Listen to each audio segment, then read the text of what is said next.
If you believe Carmelo Anthony receiving 35 years in prison is unjust, then you may have black fatigue, which is likely the cause of your own fatigue. You see, there's a certain black community within the black community in America that continues to propagate this lie that America is still a racist country, that racism is still around, and that Jim Crow laws still exist, and that certain opportunities to black people don't exist that do to white people. This is the same community that has yet to explain why black people commit 55% of the homicides in America when they represent 14% of the pie in America.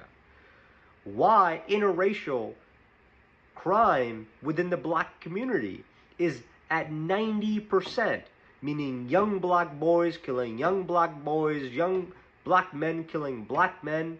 Why there are so many black kids without fathers, fatherless children.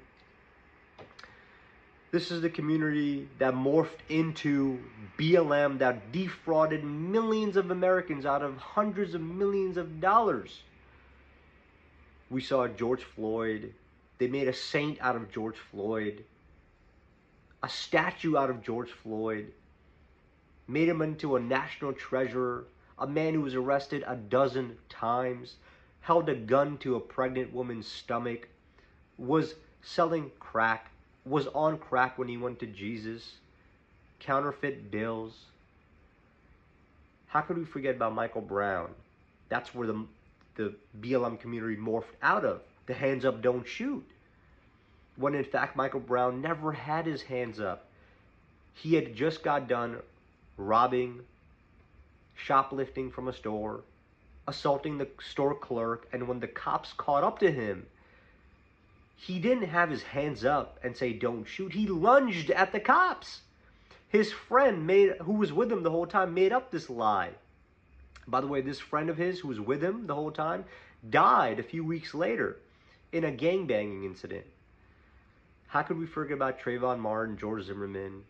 And you know what? Who made this about the race the most? That Trayvon Martin, George Zimmerman case? Barack Obama. He said, Trayvon Martin, if I ever had a son, he would look like Trayvon.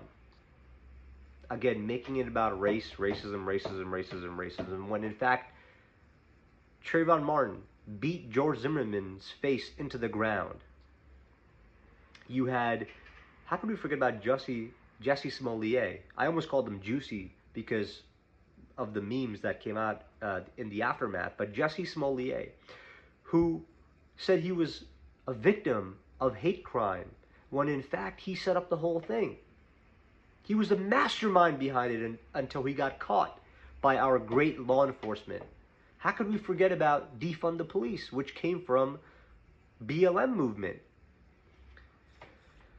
What I'm getting at is that Carmelo Anthony's parents are just as much to blame for this as Carmelo Anthony, because they're continuing to push this narrative that this is racist and that it was racist because all the jurors were white. When in fact, that's another lie. The jury was not all white. The jury was diverse. You had men on that jury, you had women on that jury, you had Asians on that jury, you had Latinos on that jury, you had Middle Easterns on that jury. You know, when they were interviewing for the juror selection, they interviewed black people, and some of the black people said, I can't put a brother behind jail. That was their answer. That was their response, which indicates bias. And then what happens when you push this lie? The media picks it up, social media picks it up, media personality people pick it up, celebrities pick it up, and then they push this narrative that this was racist and not right. And you know what his parents did with the $700,000 they raised? They bought a luxury house, they bought luxury cars, $150,000 on cars, and there's rumors that the mother spent the money on a facial cosmetic surgery rather than making a stronger case for her son, who's serving 35 years in prison, but is likely gonna get out early if he's on good behavior within 17 years. So she will still see her son before he's 35 years old. She'll still get to hold him, hug him, kiss him. But Austin Metcalf, he's not coming back. You see, this is what happens when you teach your kids to hate white people. This is what happens when you teach your kids to bring a knife to a championship track meet. For what? For what reason do you have to bring a knife to a track championship? It makes no sense. This is black fatigue. You know, I could share with you the inordinate amount of my negative encounters with the black community. I could tell you when I was in high school playing JV basketball and I had stepped out to get food right before the game, that when I came out of that store, 5 or 6 black people surrounded me and trying to get money out of me, when in fact I had no money. I was 15, 16 years old, maybe 17. The money I had, I just spent it on food.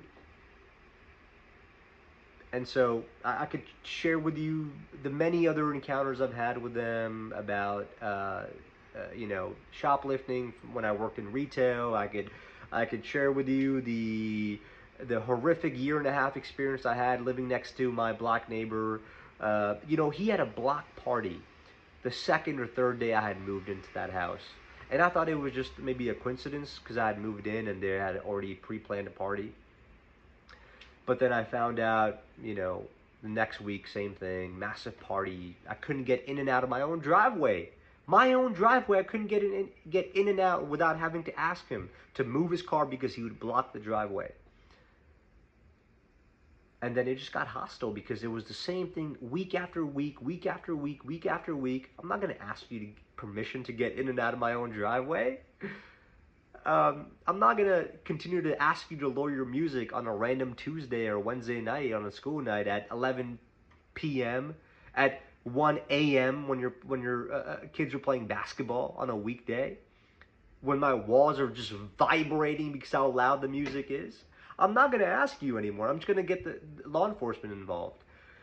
So look, but it doesn't mean that I hate black people. In fact, my childhood hero, till this day is a black man. And you might have seen him in some of my videos right there, back there, Kobe Bryant. If Kobe was here, and if another person I really enjoy reading his books, Thomas Sowell. I love reading Thomas Sowell's books. And I love listening to Shelby Steele. And if they were here, if we were all here having this conversation, they would be ripping the black community apart. That would be my bet.